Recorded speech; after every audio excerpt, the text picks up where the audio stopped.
السلام عليكم ورحمة الله تعالى وبركاته ومغفرة. الصلاة والسلام عليك سيدي يا رسول الله. الصلاة والسلام عليك سيدي يا حبيب الله. الصلاة والسلام عليك سيدي يا شافع المذنبين. الصلاة والسلام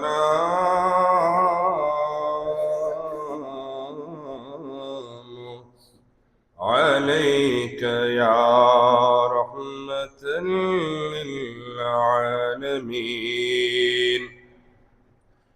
الحمد لله الحمد لله رب العالمين، والصلاة والسلام على ما كان نبيا وآدم بين الماء والتين. فقد قال الله تعالى في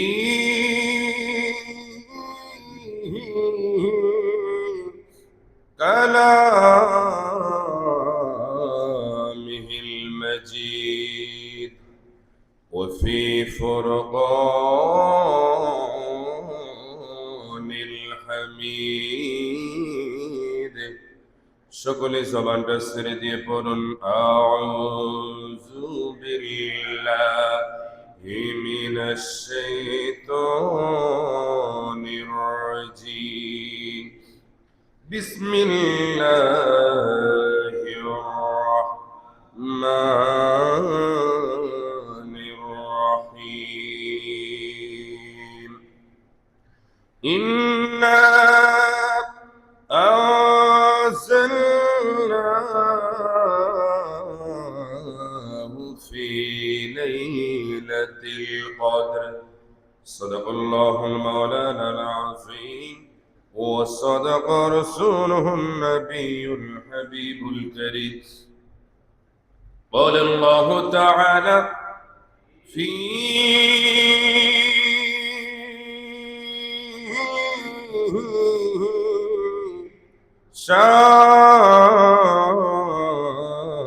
شان حبيبه إن الله وملائكته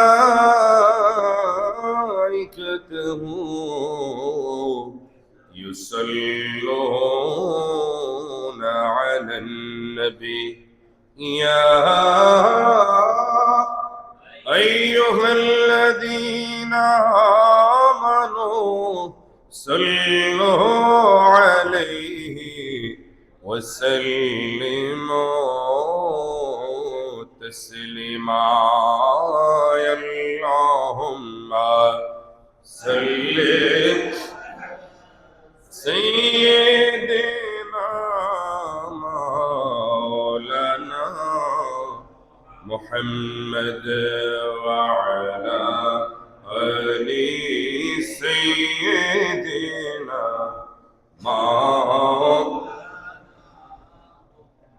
একটা জবানও বন্ধ থাকবে না, সবাই জবান ছেড়ে দিয়ে পড়ুন আল্লাহুম্মা সাল্লি আলা সাইয়্যিদিনা মাওলানা মুহাম্মদ ওয়া আলা আলি সাইয়্যিদিনা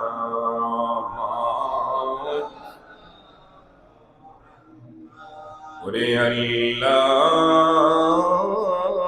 তুমি দয়া করো, নসিব করো মদিনা। বলেন না ইয়া রাসূলুল্লাহ। সবাই আল্লাহ তুমি দয়া করো, নসিব করো মদিনা। নবীকে না দেখাইয়া কবর দেশে নিও না। আল্লাহুম্মা সাল্লি সাইয়্যিদিনা মাওলানা মুহাম্মদ ওয়া আলা আলি সাইয়্যিদিনা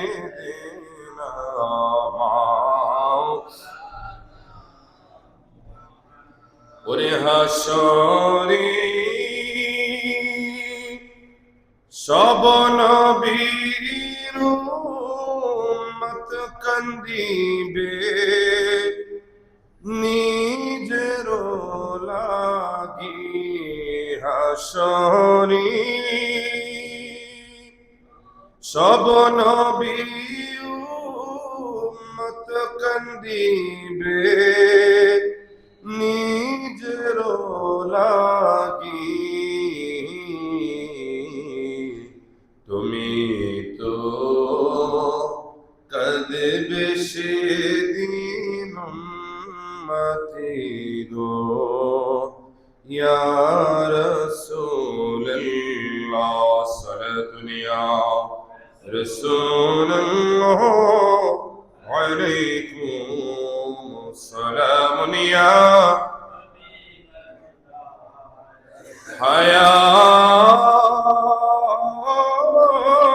হায়াতে আল্লাহ ওরে মতি আল্লাহ হায়রে কলবে আল্লাহ জবানে আল্লাহ জরে লা ইলাহা জরে লা ইলাহা সবাই লা ইলাহা লা ইলাহা ইল্লাল্লাহ লা ইলাহা লা ইলাহা ইল্লাল্লাহ লা ইলাহা ইল্লাল্লাহ লা ইলাহা লা জরে লা ইলাহা ইল্লাল্লাহ লা ইলাহা ওরে তুই নয়নে দেখিলে নবী গো তুই নয়নে দেখিলে নবী গো জুরাই তুমো নির্জালা লা ইলাহা ইল্লাল্লাহ লা ইলাহা লা সবাই লা ইলাহা লা ইলাহা লা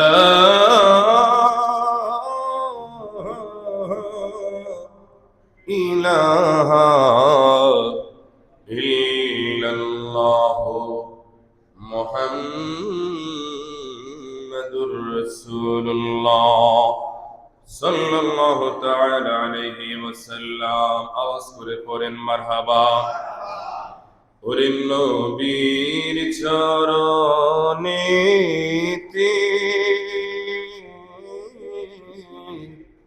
সারা জীবন আমরা থাকবো, নবীর চরণেতে সারা জীবন আমরা থাকবো। ওরে ভালোবেসে নবীজিকে ভালোবেসে নবীজিকে হৃদয় মাঝে ভরে রাখবো,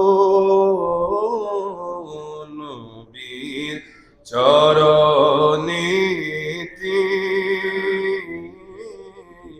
সারা জীবন আমরা থাকবো নবীর চরণীতি সারা জীবন আমরা থাকবো ওরে দরুদ সালামি মিলাদ কিয়ামি দরুদ সালামি মিলাদ কিয়ামি নূর নবীকে খুশি করব ও নবীর চরণীতে সারা জীবন আমরা থাকবো নবীর চরণীতে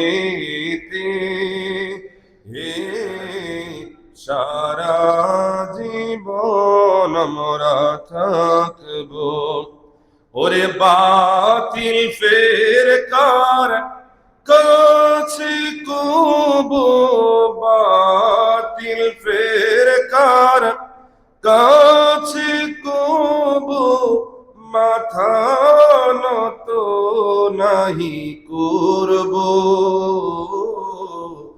নবীর চরণেতে সারা জীবন আমরা থাকবো নবীর চরণেতে সারা জীবন আমরা থাকবো আওয়াজ করে কি পড়া যাবে ইয়া রাসূলুল্লাহ আলহামদুলিল্লাহ ওয়া শুকরুলিল্লাহ ওয়াস সালাতু ওয়াস সালামু আলা রাসূলিল্লাহ উপস্থিত সম্মানিত মুসল্লিয়ানে কেরাম মুসল্লিয়ানে আযম মুরব্বি বাজান যুবক ভাইয়েরা মাসুম বাচ্চারা এখন আল্লাহ পাকের মহান হুকুম পবিত্র জুমার নামাজ পড়তে আসা আল্লাহ তাআলার প্রিয় বান্দার আশেপাশে থাকা আমার পর্দার মা বোনেরা সহ আসুন আমরা সর্বপ্রথম আল্লাহ সুবহানাহু ওয়া তাআলার দরবারে শুকরিয়া জ্ঞাপন করি যে মহান রব্বুল আলামিন আমাকে এবং আপনাদের সবাইকে অতীব দয়া করি মায়া করি যাচাই বাছাই করি আরবি 12 মাসের নবম মাস যে মাসটি হচ্ছে রমজান মাস বলেন না সুবহানাল্লাহ যে মাসটি হচ্ছে মানুষের ভিতরে অহংকার গুনাহ তাকাব্বুরি দুনিয়ার সকল নোংরামি সকল কিছু যে মাসটার মাধ্যমে আমার আল্লাহ তাআলা জ্বালিয়ে পুড়িয়ে বান্দাকে পুত পবিত্র করে দেন বলেন না সুবহানাল্লাহ এই পবিত্র মাহে রমাদানে তৃতীয় জুমার নামাজ যে আল্লাহ তাআলা আমাদেরকে আসার এবং বসার মতো তৌফিক দিয়েছেন পড়ার জন্য তাই আসুন আমরা ওই মহান রব্বুল আলামিনের আলিশান সুবহান দরবারে হৃদয়ের নিগ্রাণ ও সবটুকু আবেগ অনুভূতি উজাড় করি সমবেত ভাবে সমবেত কণ্ঠে একসাথে সিংহের মতো গর্জন করে চিল্লায়ে পড়ি আলহামদুলিল্লাহ তার সাথে সাথে লক্ষ কোটি কোটি দুরুদ ও সালামে নজরানা ওই নবীর নুরানি কদমে যেই নবীজি আমাদেরকে তাগিদ দিয়েছেন উম্মতেরা তোমরা মাহে রমাদানের শেষের 10 দিন আল্লাহ তাআলার সন্তুষ্টির জন্য তোমরা ইতিকাফ করো বলেন না সুবহানাল্লাহ যে নবীজি তার নুরানি জবান মোবারকে বলেছেন উম্মতেরা তোমরা মাহে রমাদানের শেষ 10 রজনীর বেজর রজনীগুলোতে লাইলাতুল কদর তোমরা তালাশ করো বলেন না সুবহানাল্লাহ যে নবীজি বলেছেন উম্মতেরা তোমরা মাহে রমাদানে বেশি বেশি নফল ইবাদত বندگی করো কেন না মাহে রমাদানের এক একটা নফল অন্য মাসের ফরজের সমতুল্য আর অন্য মাসের মাহে রমাদানের একটা ফরজ অন্য মাসের 70টা সমান সুবহানাল্লাহ এইজন্য প্রিয় হাজিরি তাই আসুন আসুন আমরা আলোচনার প্রারম্ভে ওই নবীর নোরানি দরবারে ছোট্ট করে দুরূদ ও সালামের নাজরানা পেশ করি। সকলে সম্মিলিত ভাবে উচ্চ কণ্ঠে বুলন্দ কণ্ঠে চিল্লায়ে পড়ি সাল্লাল্লাহু তাআলা আলাইহি ওয়াসাল্লাম। প্রিয় হাজিরিন, আজকে আমাদের আলোচনার বিষয়বস্তু দুইটা বিষয়। একটা হচ্ছে সামনে ইতিকাফ, আরেকটা হচ্ছে লাইলাতুল কদর তালাশ করা। বলেন না সুবহানাল্লাহ। প্রিয় হাজিরিন, মাহে রমাদানে আজকে যেহেতু 16তম রোজা, সবাই বলেন কততম রোজা? 16তম রোজা। আল্লাহ চাহে তো মঙ্গলবার দিন বাদ আসরের পর থেকে যারা আল্লাহর সন্তুষ্টির জন্য গোটা সমাজের জিম্মাদারি নিয়ে নাজাতের ফয়সালা নিয়ে যারা ইতিকাফ করবে, তারা বাদ মাগরিবের আগে তারা মসজিদে অবস্থান করবে। বলেন না সুবহানাল্লাহ। ইতিকাফ, প্রশ্ন আসতে পারে যে হুজুর, ইতিকাফটা আমাদের জন্য কি? ইতিকাফ হচ্ছে ফরজ নয়, ওয়াজিব নয়, কিন্তু এটা সুন্নতে মুআক্কাদা। বলেন না সুবহানাল্লাহ। এখন সুন্নতে মুআক্কাদা যদি কেউ ইচ্ছাকৃতভাবে তরক করে, তাহলে তো সে কবিরা গুনার কাছাকাছি শামিল হয়ে যায়, গুনাহগার। প্রিয় হাজিরিন, তাহলে ইতিকাফটা কেমন হবে তথা ইতিকাফের হুকুমটা কি? ইতিকাফের হুকুম হচ্ছে সুন্নতে মুআক্কাদা ওয়াল কিফায়া। তথা যেমন আমরা জানি ফরজ নামাজ যে আমরা পড়ি, এই ফরজ নামাজ 5 ওয়াক্ত নামাজ এবং জানাজার নামাজ উভয়টাই ফরজ। 5 ওয়াক্ত নামাজ হচ্ছে ফরজে আইন, আর জানাজার নামাজ হচ্ছে ফরজে কিফায়া। ফরজে আইন যেটা প্রত্যেকের জন্য বাধ্যতামূলক, আর ফরজে কিফায়া এটা হচ্ছে অনেক মানুষের মধ্য থেকে নির্দিষ্ট কয়েকজন মানুষ যদি আদায় করে, তাহলে ওই একাধিক মানুষের হক আদায় হয়ে যায়। বলেন না সুবহানাল্লাহ। আর যদি কেউই না করে, তাহলে প্রত্যেকে ফরজ ত্যাগ করার কারণে সবাই গুনাহগারের শামিল হয়ে যাবে। জোরে বলে নাউজুবিল্লাহ। ঠিক ইতিকাফের হুকুমটাও এমন, একটি সমাজে, একটি মসজিদে, একটি এলাকায় অনেক মানুষ বসবাস করে, অনেক মানুষের অবস্থান থাকে। এই মসজিদে অনেক মানুষ নামাজ পড়ে, জামাতে শরীক হয়, জুমার নামাজে শরীক হয়। প্রত্যেকের জন্য ইতিকাফ সুন্নতে মুআক্কাদা ওয়াল কিফায়া। কিন্তু এটা আল্লাহ রাসূল বলেছেন, এই প্রত্যেকের মধ্য থেকে যদি নির্দিষ্ট কয়েকজন মানুষ এই আমলটা পালন করে, আমলটা করে শেষ 10 দিন মসজিদে অবস্থান করে, তাহলে ওই প্রত্যেকের হক ওই কয়েকজনের মাধ্যমে আদায় হয়ে যায় এবং প্রত্যেকে গুনাহ থেকে বেঁচে যায়, ফিতনা থেকে বেঁচে যায়, এবং ওই কয়েকজনের উসিলা প্রত্যেকেও জান্নাতের সুগ্রাণ পেতে থাকে। বলেন না সুবহানাল্লাহ। ইতিকাফ, তাহলে আমরা বুঝলাম ইতিকাফ হচ্ছে সুন্নতে মুআক্কাদা আর কিফায়া, তথা অনেকের মধ্য থেকে কয়েকজন আদায় করলে প্রত্যেকের হক কি হয়ে যায়? আদায় হয়ে যায়। সবাই বলেন প্রত্যেকের হক কি হয়ে যায়? আপনাদের মনোযোগ আছে তো ইনশাআল্লাহ? কথা বলেন আছে তো ইনশাআল্লাহ? সবাই একটু জবানটা ছেড়ে দিয়ে বলেন আল্লাহু আকবার। একটু মুহাব্বতে ইয়া রাসূলুল্লাহ, একটু মুহাব্বতে ইয়া হাবিবাল্লাহ, ইয়া নবী আল্লাহ, ইয়া ওয়ালি আল্লাহ। সম্মানিত উপস্থিতি, ইতিকাফ শব্দের অর্থটা কি? আসলে ইতিকাফ মিনিংটা কি? ইতিকাফ অর্থ হচ্ছে অবস্থান করা। সবাই বলেন কি করা? এক বাক্যে বলেন ইতিকাফ অর্থ কি? অবস্থান করা। কেউ যদি আপনাদেরকে জিজ্ঞেস করে আজকে মসজিদে হুজুর ইতিকাফ কি বললো রে, ইতিকাফ মানেটা কি, তখন আপনি বলবেন ইতিকাফ অর্থ হচ্ছে অবস্থান করা। এখন প্রশ্ন আসতে পারে, অবস্থানটা কোথায় করব? বাড়িতে করব, গাড়িতে করব, না মসজিদে করব? কথা বলে না। মসজিদে অবস্থান করব। বলেন না সুবহানাল্লাহ। শরীয়তের পরিভাষায় ইতিকাফ বলা হয় পুরুষের জন্য, নারী পুরুষ উভয়ের জন্য কিন্তু ইতিকাফ। নারীরা ঘরে ইতিকাফ করবে, মা ও বোনেরা কিভাবে ইতিকাফ করবে? মা বোনেরা তারা যে ঘরে সবসময় ইবাদত বন্দেগী করে, মহিলারা দেখবেন ঘরে সব সময় সব জায়গায় নামাজ পড়ে না, তাদের নির্দিষ্ট একটা নামাজের স্থান আছে কিনা, যেটা পার্সোনাল। মহিলারা কিন্তু আমরা যেমন মসজিদে ভিতরেও পড়তে পারি, বারান্দায়ও কথা বলে পড়তে পারি, মা ও বোনদের জন্য ঘরের বারান্দায় ইবাদত করার কোনো সুযোগ নেই, ভিতরে অবস্থান করতে হবে। তারা যেই ভিতরে অবস্থান করে এই ভিতরে তাদের ইতিকাফ করতে হবে। জোরে বলেন না সুবহানাল্লাহ।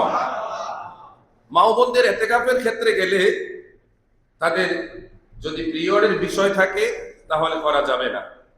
সাংসারিক যদি অনেক ব্যস্ততা থাকে, যায় ঝামেলা থাকে, যে না আমি ব্যক্তি ছাড়া হয়তো পুরোটা কন্ট্রোল করা অসম্ভব হয়ে যাবে, তাহলে সে বিরত থাকতে পারবে।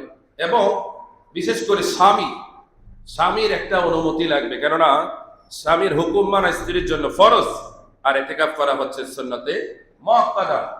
তবে আশা করি কোন স্ত্রী যদি স্বামীর কাছ থেকে অনুমতি চায়, এমন কোন স্বামী নাই যে স্ত্রীকে ইতিকাফের জন্য অনুমতি দিবে না। কথা বলে ঠিক কিনা?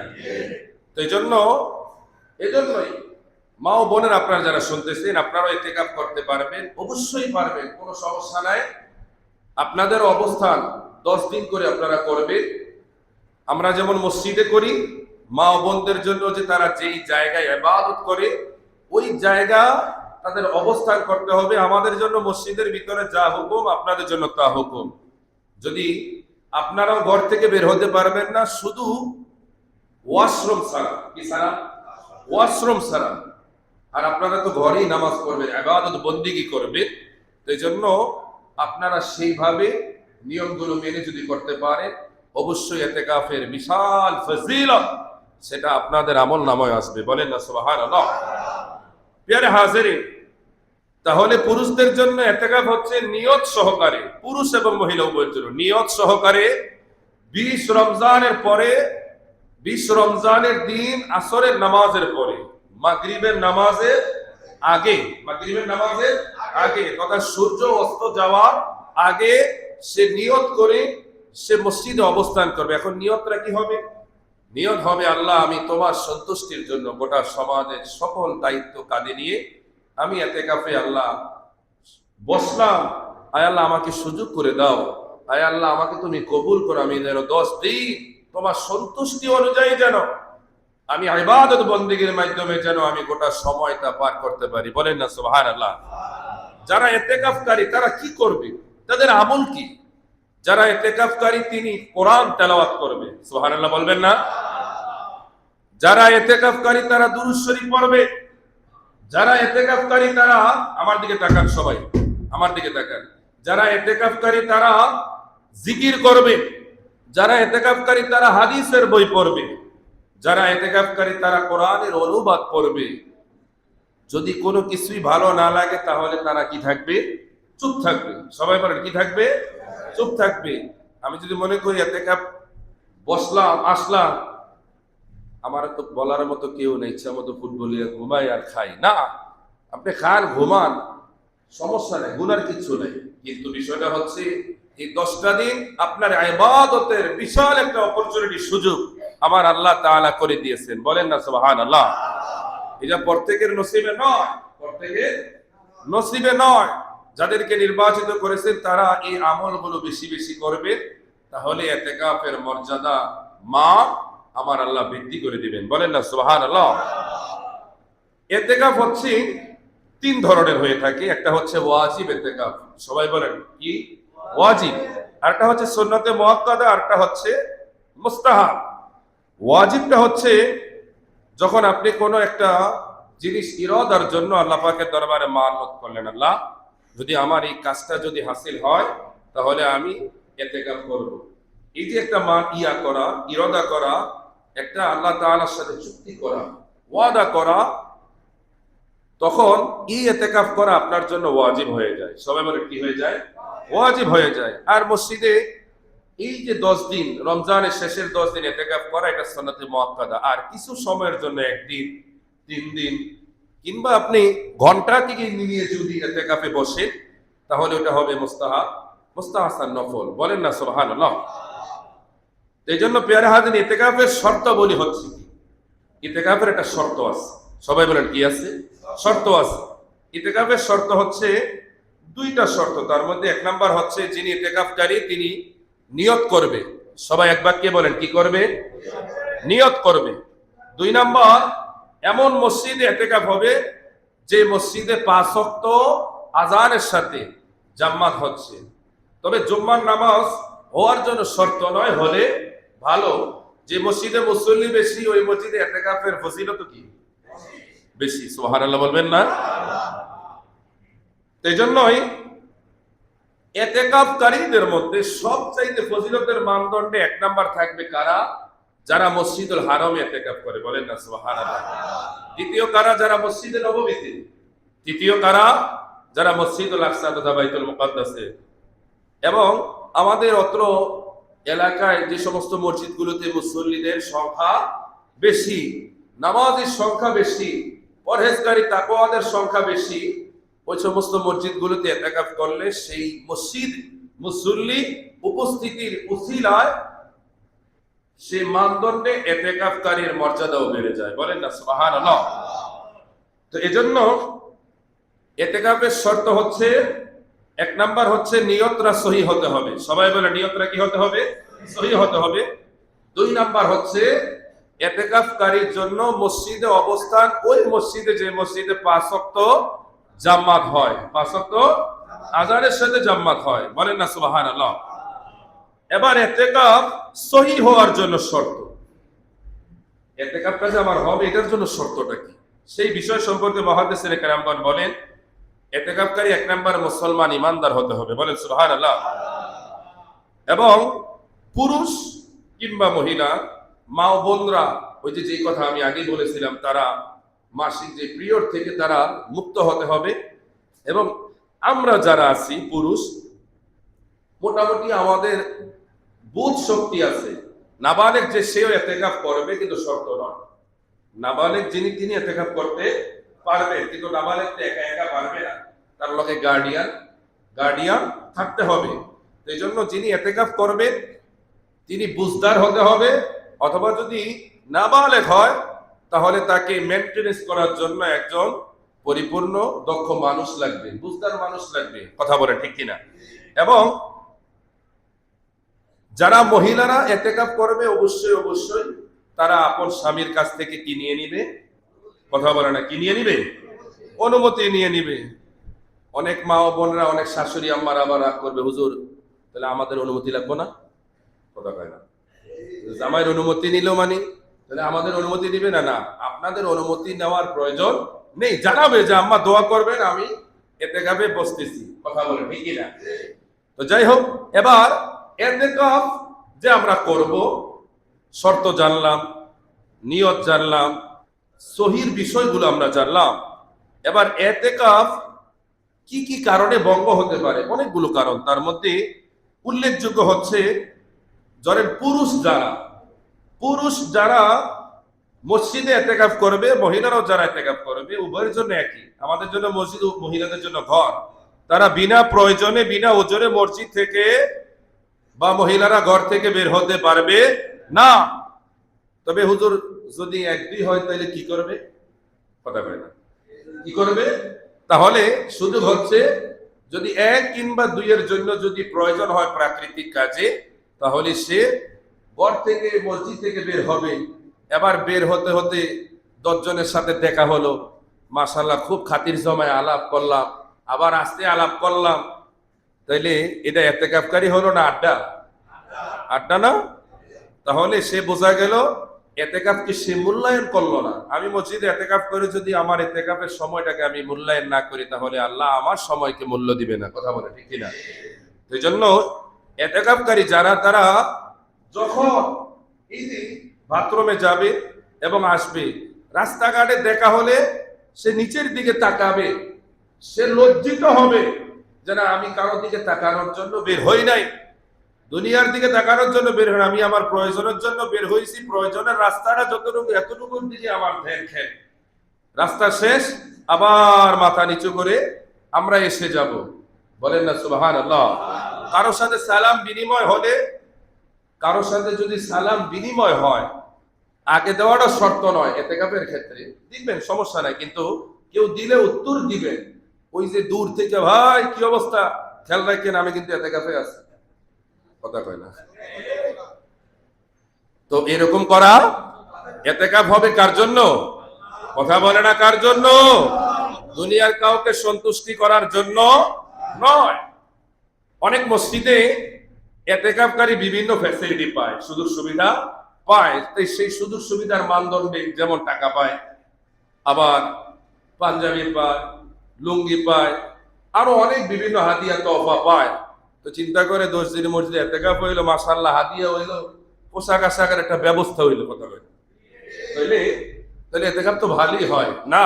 এতেকাফ কোনো জিনিস পাওয়ার জন্য হবে না, একমাত্র আল্লাহর সন্তুষ্টির জন্য হবে। সুবহানাল্লাহ বলতেন না? এতেকাফ কাউকে খুশি করার জন্য নয়, কাকে খুশি করার জন্য? আল্লাহকে খুশি করার জন্য। সুবহানাল্লাহ জোরে বলবেন না? এই জন্য এবং এতেকাফকারী যারা, তারা মসজিদ থেকে বের হওয়া তথা জুম্মার নামাজ ব্যতীত, সবাই বলেন কি নামাজ? এমন মসজিদে অবস্থান করতেছে যে মসজিদে জুম্মা নাই, জুম্মা হয় না। তবে জুম্মা হয় না এমন পাঞ্জেখানা মসজিদ বর্তমানে খুব কি, কথা বলেন, বর্তমানে কি কম। অনেক বিভিন্ন ইন্ডাস্ট্রিতে, অনেক বিভিন্ন অফিস আদালতেও নামাজ হয়, বিভিন্ন নামাজ কখন ওই জায়গায় 5 ওয়াক্ত হয় না, যতক্ষণ অফিস টাইম ততক্ষণ হয়, কথা বলে ঠিক কিনা? ইন্ডাস্ট্রিতে যতদিন ইন্ডাস্ট্রি খোলা থাকে, গার্মেন্টস বিভিন্ন অফিস আদালত খোলা থাকে, ততদিন মসজিদে নামাজ পড়ে। গার্মেন্টস বন্ধ, মসজিদও কি বন্ধ হয়ে যায়, এরকম আছে না? প্রচুর আছে। তো ওই সমস্ত মসজিদগুলোতে এতেকাফ শর্ত নয়। তো এখন আগে আমাদের একটা সমাজের একটা চিত্র ছিল, সব মসজিদে জুম্মা হতো না, নির্দিষ্ট কয়েকটা মসজিদে, কথা বলে না, নির্দিষ্ট কয়েকটা মসজিদে জুম্মা হতো। কিন্তু এখন আলহামদুলিল্লাহ প্রত্যেক মসজিদে জুম্মা আছে কি নাই? অনেক মসজিদে আলাদা খতিব নিয়োগ দেওয়া হয়, ইমাম নিয়োগ দেওয়া হয়, মুয়াজ্জিন নিয়োগ দেওয়া হয়। আর গ্রামে মাশাআল্লাহ একজনই সব, একজনই সব, একজনই ওয়াজে, একজনই খুতবায়, একজনই আকামতে, একজনই আযানতে, একজনই মসজিদ মুস্তাছে, কথা বলে, একজনই সবকিছু করতেছে, আছে কি নাই? কিন্তু শহরের ক্ষেত্রে সবগুলো ডিপার্টমেন্ট আলাদা। এখন মূল বিষয়টা হচ্ছে এতেকাফকারী যারা, তারা জুম্মার নামাজ ব্যতীত অন্য কোনো উদ্দেশ্যে বের হতে পারবে না। আরেকটা বিষয় হচ্ছে এতেকাফকারী কি হুজুর জানাজার নামাজে অংশগ্রহণ করবে না? এতেকাফকারীর জন্য জানাজার নামাজে অংশগ্রহণ শর্ত নয়। এতেকাফকারী জানাজার নামাজে ইমামতিও করা যাবে না, মুসল্লি হওয়া যাবে না। পেয়ারে হাজির, এই সমস্ত বিষয়গুলো লম্বা আলোচনা মাসালার বিষয়, যারা বসবে আমাদের দায়িত্ব হচ্ছে, আমরা যারা ইমামের দায়িত্বে আছি, আমরা ইনশাআল্লাহ আপনাদেরকে সেই সমস্ত বিষয়গুলো দিক নির্দেশনা দেব। সকলে পড়া আমিন। এই যে এতক্ষণ কথা হলো, এতেকাফ অর্থ কথা বললাম, শর্ত কথা বললাম, সহি কথা বললাম, কি কি করলে এতেকাফ ভঙ্গ হয়ে যাবে সেই বিষয়গুলো আমরা বললাম। এবার হুজুর ফজিলত কিছু কইতেন না? হ্যাঁ, এবার ফজিলত আমাদের জানার দরকার আছে কি নাই? কথা বলে না, জানার দরকার আছে কি নাই? আসেন আমরা ফজিলতের দিকে যাই। ইমামে তিরমিজি তার তিরমিজি শরীফের মধ্যে বলতেছেন, আম্মা জান আয়েশা সিদ্দিকা রাদিয়াল্লাহু তাআলা আনহা তিনি বর্ণনা করেন, আল্লাহর প্যারা নবী, দো জাহানের বাদশা নবীজি মুহাম্মদুর রাসূলুল্লাহ সাল্লাল্লাহু তাআলা আলাইহি ওয়াসাল্লাম নবীজি রমজানের শেষ 10 দিন মসজিদে ইতিকাফ করতেন। বলেন না সুবহানাল্লাহ।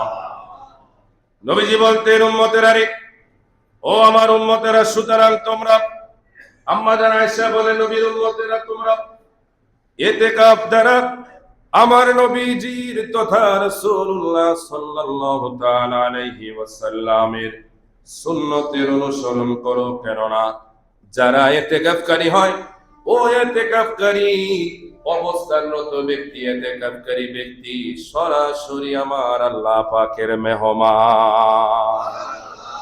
এই যে আমরা 5 ওয়াক্ত নামাজ পড়ার জন্য যখন মসজিদে আসি, 5 বেলা আমরা আল্লাহর মেহমান।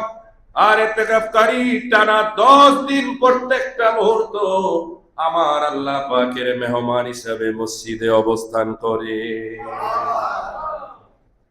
শুধু তাই নয়, এজন্যই নূরের নবী, মায়ার নবীজি তার নুরানি জবান মুবারকে বলেন, আম্মা জান আয়েশা বলেন, আমার নবীজি বলে, উম্মতেরা রে, ও আমার নবীর উম্মতেরা শোনো, ইতিকাফকারী ইতিকাফ করতে করতে তাদের অবস্থান এত উচ্চ মাকামে পৌঁছে যায়, ইতিকাফকারী আল্লাহর দরবারে হাত তুলে দোয়া করতে দেরি আমার আল্লাহ কবুল করতে দেরি করে না। বলেন না আল্লাহু আকবার।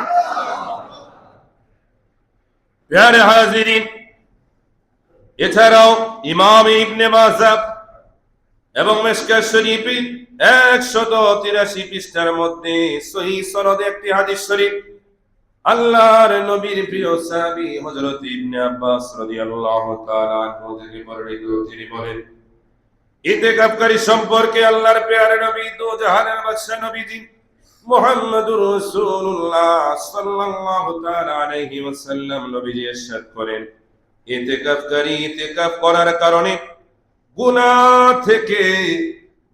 থেকে বিরত থাকে আর নেকির এমন সওয়াব সে অর্জন করতে থাকে যেন আল্লাহ পাকের পক্ষ থেকে নেকির সমস্ত সওয়াব সে তার আমলনামায় অর্জন করে ফেললো। বলেন না সুবহানাল্লাহ।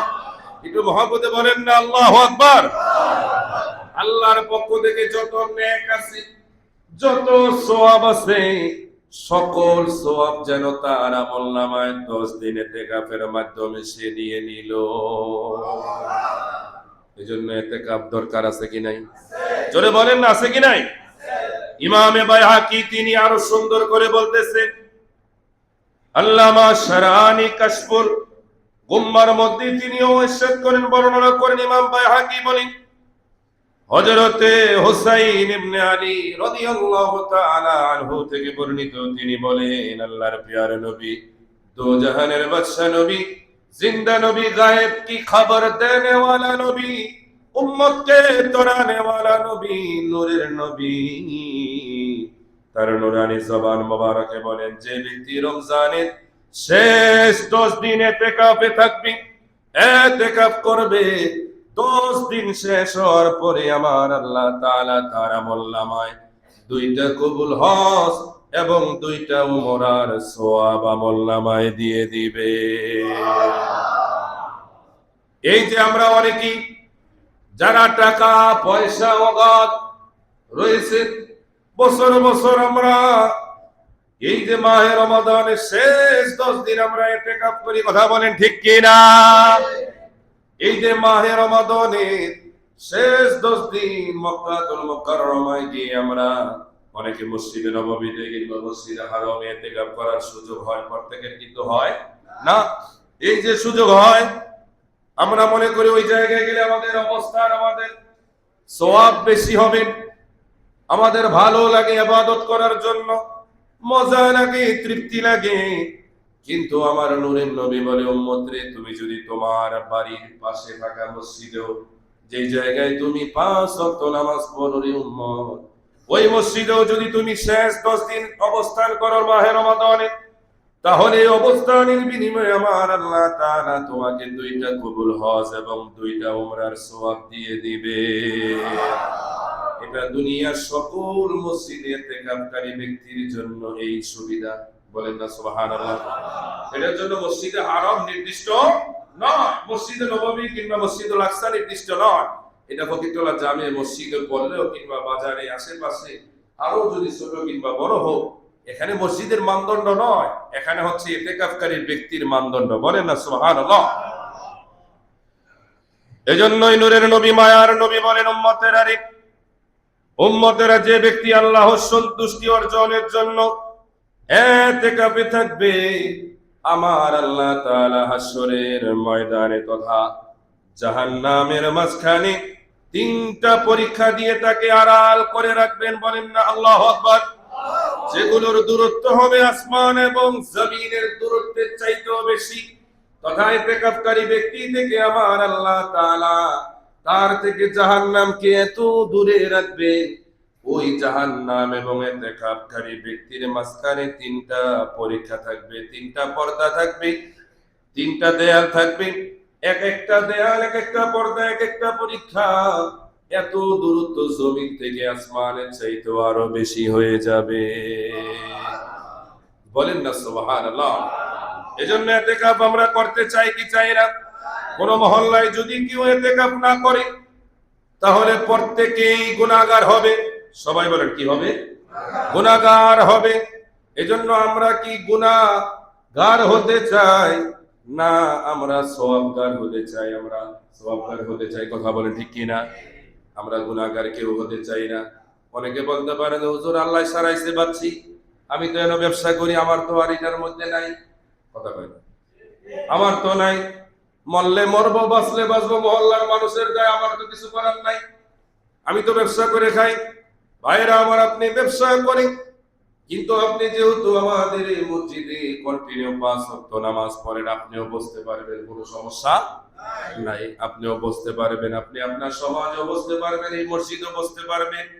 উদ্দেশ্য হবে আল্লাহর। এখানে সমাজ বাধ্যতামূলক নয়, তবে সমাজের মধ্য থেকে ওই মহল্লার মসজিদে বিন্দেশ থেকে যদি সমাজের কোন মানুষের নসিব যদি ইতিকাফ নাও থাকে, কথা বল, এরকম আছে না? মানুষ আছে কিন্তু নসিবওয়ালা নাই, সব কপাল পোড়া। ওই কপাল পোড়ারা কি করবে? কি করবে? তারা ভাড়াটিয়া হলো, রোজে দিয়ে হইলো একদম কি, কথা কথা জোর করে হইলো কি একজন বয় দিতে, তাইলে এত বড় গুনাহ থেকে, এটা অনেক বড় পাপ, অনেক বড় গুনাহের কাজ। এটা এটা নিয়ে তাকাব্বুরি করার কিছু নাই। এটা লজ্জিত হওয়ার বিষয়, ঘৃণিত হওয়ার বিষয়।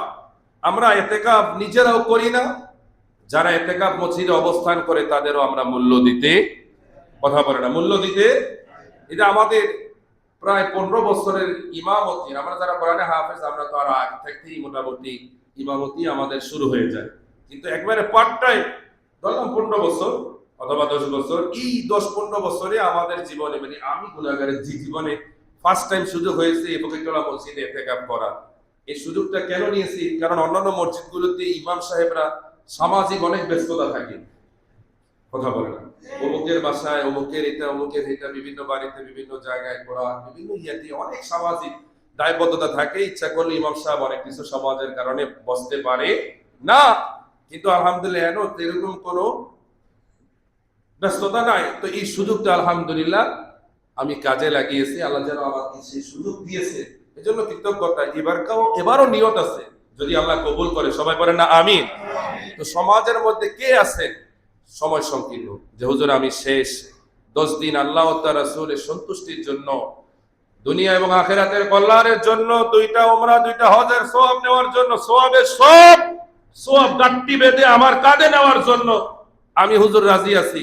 আমি এরকম একটা বীর পুরুষ দেখতে চাই, যে হুজুর আমি 10 দিনের জন্য নিজের জীবনটাকে আমি ইবাদতের জন্য বিলিয়ে দিতে চাই। সময় তো কত দিক থেকে চলে যায়। এই রমজান শুরু হলো, আজকে 16টা চলে গেছে। কথাটা, এবছর রমজানটা বলেন তো শান্তি না অশান্তি? এমন আরামদায়ক রমজান আমাদের জীবনে আমরা পেয়েছি কিনা সন্দেহ আছে, কথা বলে ঠিক কিনা? আরামদায়ক নয়, অনেক আরামদায়ক। কি সুন্দর, মানে অনেক গরমও না, আবার অনেক ঠান্ডাও না, বলেন না সুবহানাল্লাহ। তো আমরা অ্যানালাইসিস করে দেখলাম, মাহে রমাদান যেহেতু 10 বছর, মানে 1 বছরে 10 দিন করে, মানে সূর্যের তথা ইংরেজি মাসের সাথে আরবি মাসের 10 দিন আড়াআড়ি পেয়ারে হাজির। তো সেই সুবাদে আরো আমরা 10 থেকে 15 বছর এই শীতের মধ্যে মাহে রমাদান পাবো, বলেন না মারহাবা। তো এখন কে আছে এই ফকিরটোলা জামে মসজিদের মুসল্লিরা এবং অত্র এলাকাবাসীর মুসল্লি তো খুব কম, কথা কয় না, এলাকাবাসীর মুসল্লি কি খুব কম। তো এই কমের মধ্যে আছেন কি এমন, যে হুজুর এই কমের মধ্যে আমি একজন আছি, যে হুজুর আমি মসজিদে 10 দিন ইতিকাফ করব, কথা বলে না। সময় সংকীর্ণ কিন্তু, আরে এক হাত আর কত উঠবো, নতুন কি কোনো হাত উঠতো না? দাঁড়ান, নতুন কে বসবেন এমন একজন আছেন, দাঁড়ান, পুরাতন যে তিনিও দাঁড়ান, এই যে বইয়ের হইছে পাগলায়, আরে দাঁড়ান, পাগলায় তিতা মিটা বোঝে না নাকি? হ্যাঁ, ওই আমাদের ওই ভাই নতুন না, নাম কি? ইমরান হোসেন ভাই।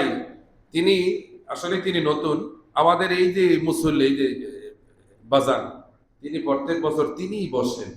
তো এই একজনের উপরে আর কত, কথা ঠিকই না? তো আমাদের একটু চেঞ্জ হওয়ার দরকার আছে, তিনি বসুন আলহামদুলিল্লাহ। তার পাশাপাশি আরেকজন আর কে আছে? আপনি কি এলাকা, যাই হোক চিন্তা করছেন এলাকার কে আছে?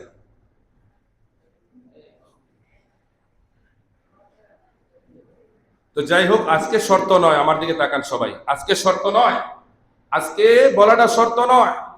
3 দিন সময় আছে, সবাই বলেন 3 দিন সময় আছে।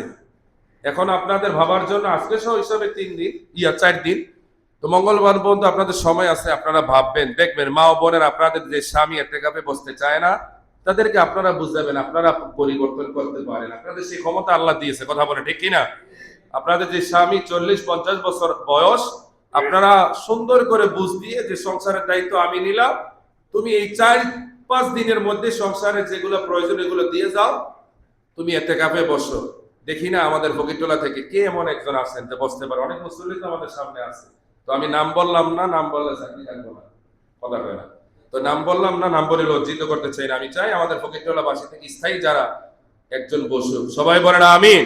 এবং আমাদের ব্যবসায়ী ভাইরা যারা এই জায়গায় ব্যবসা করতেছেন, নামাজ পড়তেছেন, আপনাদের মধ্য থেকে একজন চাই। মসজিদে যত এতেকাফকারী বেশি, রহমত কম না বেশি? কথা বলেন, কম না বেশি? এবং যিনি এতেকাফে বসবেন, প্রত্যেকের উচিত এতেকাফকারী ব্যক্তির সাথে খোঁজ খবর রাখা, কেমন আছেন, কি অবস্থায় আছে। খুবই আলাপচারিতা নয়, মানে তার দেখভাল করা, কারণ সে তো আমার জিম্মাদারি নিয়ে বসছে। কথা কয় না? আমাদের অনেক মুসল্লি আছে এতেকাফকারী ব্যক্তির সাথে কথা তো দূরের কথা, মূল্য দেন। আরে তিনি না বললে তো একই গুনাহগার আপনিও হতেন। কথা বলে ঠিক কিনা? তার খোঁজ খবর নিবেন, তার বাড়িতে অসচ্ছল থাকলে একটু সহযোগিতা করবেন, পোশাক দিবেন, অর্থ দিয়া তথা হাদিয়া দিয়া তাকে খুশি করবেন, যেন সে সামনের বছর আরো উদ্বুদ্ধ হতে পারে যে না, আমার ফ্যামিলি যাই হোক, আমার মানুষগুলো আমার দিকে চেয়েছে, আল্লাহ আমি আবার সামনের বছর করতে চাই। বলেন না সুবহানাল্লাহ। এবং আরেকটা বিষয়, সেটা হচ্ছে সামনে যেহেতু আমাদের জুম্মা, এই জুম্মার মাঝখানে লাইলাতুল কদরের বেজর রজনীগুলো আমরা পাবো। তো সেই বেজর রজনী যেদিন থেকে এতেকাফের রজনী শুরু হবে, সেদিন থেকে লাইলাতুল কদরের রজনী তালাশ করা শুরু হয়ে যাবে। তো সেই সুবাদে নূরের নবী, মায়ার নবীজি বলতেছেন, আম্মা জান আয়েশা বলেন যে আল্লাহ নবীজি বলতেছেন, তোমরা রমজানের শেষের 10 দিন লাইলাতুল কদরের রজনী তালাশ করো। বলেন না সুবহানাল্লাহ। যে লাইলাতুল কদরের রজনী হচ্ছে 1000 মাসের চাইতেও কি, সবাই বলেন 1000 মাসের চাইতেও কি উত্তম। এই উত্তম আমরা চাই কি চাই না? এজন্য আমরা লাইলাতুল কদরের বেজর রজনীগুলোতে আমরা তারাবি সালাতের পরে বেতরের আগে 4 রাকাত করে আমরা নামাজ আদায় করি। 4 রাকাত নামাজ মানে শেষ নয়, মানে এটা হচ্ছে আমরা একটা হক আদায় করা। যদি আল্লাহ না করে, আমরা যদি কোনো নাও করি, যেন আমাদের আমল নামা থেকে যেন এই রজনীর সওয়াব যেন বঞ্চিত না হয়। বলেন না সুবহানাল্লাহ।